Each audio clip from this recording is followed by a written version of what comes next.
Et si on parlait de chaussures? Je sais que vous avez envie que je parle de chaussures, vous me le dites tout le temps. Donc aujourd'hui, je vais vous faire un petit bilan de ce que j'ai aimé en 2024. Et à la fin, je vais choisir une chaussure. S'il ne devait en rester qu'une, laquelle de toutes ces chaussures je garderai? Et j'ai envie de commencer par vous parler de modèles polyvalents. Celle-ci, Saucony Endorphin Speed, Asics Nova Blast, Nike Pegasus Plus. Pourquoi ces trois chaussures-là? Elles sont à la fois bien amorties, avec du rebond. Donc en fait, ça permet à la fois d'être agréable sur du fractionné, sur des courses, et pas d'être totalement dans l'inconfort sur du footing. Cette petite Saucony Endorphin Speed, je l'aime beaucoup. Elle est assez clivante, presque on pourrait dire, parce que on est relativement près du sol par rapport à pas mal d'autres modèles aujourd'hui. Les chaussures ont beaucoup augmenté en hauteur de semelle.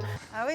Et celle-ci, on ressent plutôt le sol. Et c'est pas si mal aussi de ressentir un peu le sol, d'avoir le pied qui travaille dans la chaussure, parce que c'est un élément qui est faible chez beaucoup de coureurs. Maintenant, dans ces trois chaussures, je pense que si je devais en garder qu'une, ça serait la petite Asics Nova Blast. Parce que dans cette chaussure-là, on a vraiment tout ce que j'aime entre suffisamment de confort, du dynamisme. C'est vraiment une chaussure que je peux emmener partout, sur toutes mes sorties. J'attends de voir un peu plus sur la Nike Pegasus Plus parce que celle-ci... Attends, je vais refaire ça, c'est dégueulasse là avec les lacets qui pendent. Travaille chez Decathlon, hein. Bonjour. On se refait pas. J'attends de voir un petit peu plus ce que cette Nike Pegasus Plus vaut parce que j'ai dû courir une 50aine de kilomètres avec et je suis plutôt positif sur cette chaussure pour le moment parce qu'on a du Zoom X, la mousse qui est moelleuse de chez Nike.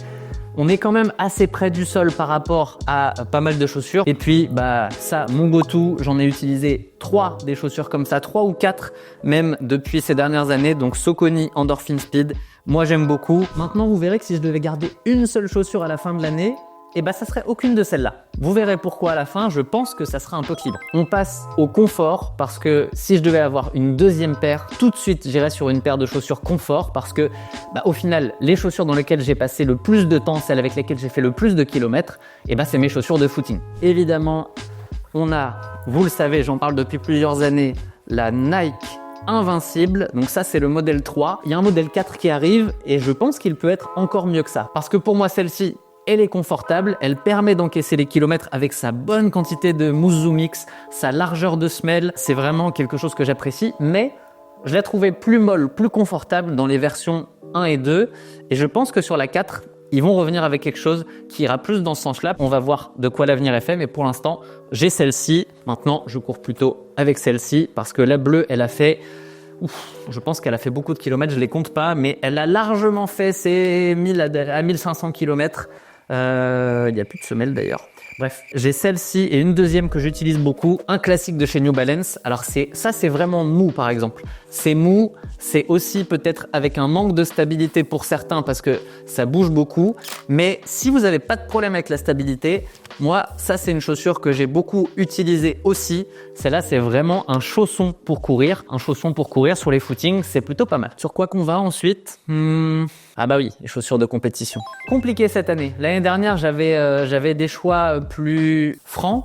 Là, j'ai envie de dire qu'il y en a une qui ressort de mon côté, sans surprise parce que j'ai couru le marathon d'Amsterdam avec celle-ci. C'est pas celle qui est la mieux notée sur internet. J'ai regardé pas mal de tests. Ça prouve qu'en fait, les chaussures, c'est très individuel. C'est pour ça que je fais plus de vidéos de tests ou d'articles de tests à proprement parler parce qu'au final, c'est très compliqué de donner un avis qui va correspondre à tout le monde. Moi, j'ai un pied fin qui va donc s'adapter très bien par exemple à cette Puma Deviate Nitro Elite parce que en fait la chaussure elle est plutôt fine sur l'avant du pied. Donc moi ça va bien envelopper mon pied, il va être bien calé sur l'avant de la chaussure. Mais quelqu'un qui a un pied large, là-dedans, il va dire « Ah là là, mon pied il est trop serré, ça fonctionne pas ». C'est vraiment la chaussure où moi j'ai été le plus à l'aise dedans cette année et où j'avais la meilleure sensation de déroulé de pied, de rebond. Peut-être que vous, ça sera pas le cas, surtout si vous avez un pied large. En fait, n'écoutez aucun de mes conseils. On va dire qu'on va avoir quasiment un spectre opposé. C'est très individuel les chaussures. En tout cas, moi, sur marathon, cette chaussure a été vraiment quelque chose d'agréable à porter tout le long de la prépa. Elle n'a pas bougé, elle s'est pas usée, donc c'est aussi une chaussure qui pour moi va durer dans le temps. C'est tout ce que je recherche dans une chaussure de compète. Typiquement, il y en a d'autres que j'aurais pu utiliser. Notre petite New Balance SC Elite, qui est la nouvelle version de la chaussure que j'ai utilisée il y a 1 an sur marathon. Malheureusement, ils ont changé 2-3 trucs qui font qu'elle correspond moins à mon pied aujourd'hui. L'arche ici, va me générer quelques petits frottements. C'est pas monstrueux, mais sur un marathon, j'avais pas envie d'aller avec ça. Et le stack height qui est un peu plus élevé, donc là il y a plus de mousse à l'avant, c'est bien, peut-être potentiellement pour la fin de mon marathon, mais j'arrivais pas à avoir les mêmes sensations de foulée que ce que j'avais dans celle-ci. J'ai eu la chance de pouvoir tester plusieurs chaussures aussi. Si vous allez en magasin, mettez-les aux pieds.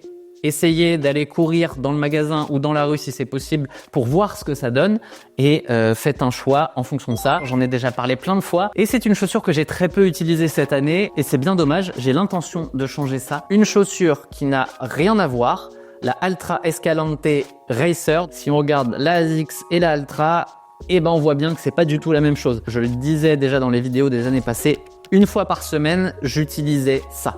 Je l'ai pas fait cette année parce que j'ai quand même pas mal augmenté mon kilométrage. Je voulais pas aller trop jouer avec les paramètres, donc je l'ai peu utilisé.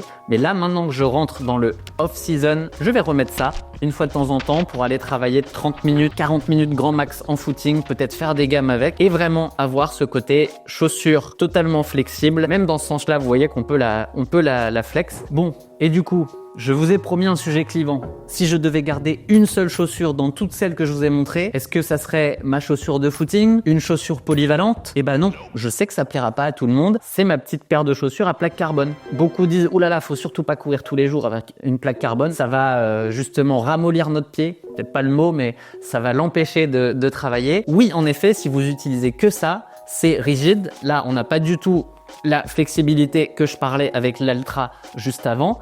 Mais est-ce que c'est uniquement là-dedans, dans la chaussure, qu'on va aller travailler ses qualités de pied? Je ne pense pas. D'ailleurs, mettez-moi en commentaire si ça vous intéresse, parce que je pourrais vous montrer comment on travaille le pied spécifiquement. C'est une des paires de chaussures dans lesquelles je suis le plus confortable, dans lesquelles j'adore courir. En footing, ça fonctionne. Quand j'accélère, ça fonctionne. Le plaisir de courir dans cette chaussure me donne envie d'aller courir et je pense que c'est important aussi. Bon, évidemment maintenant, c'est pas parce que je vous dis ça que je ne cours qu'avec ça. Je pense que si on peut avoir plusieurs paires, évidemment, c'est idéal de varier. D'ailleurs, les chaussures, pour toi, sur-côté ou sous-côté? On en parle beaucoup des chaussures. Mais est-ce que c'est vraiment aussi important qu'on peut l'imaginer? Je te laisse avec une vidéo où je réponds à ce sujet. Elle est là.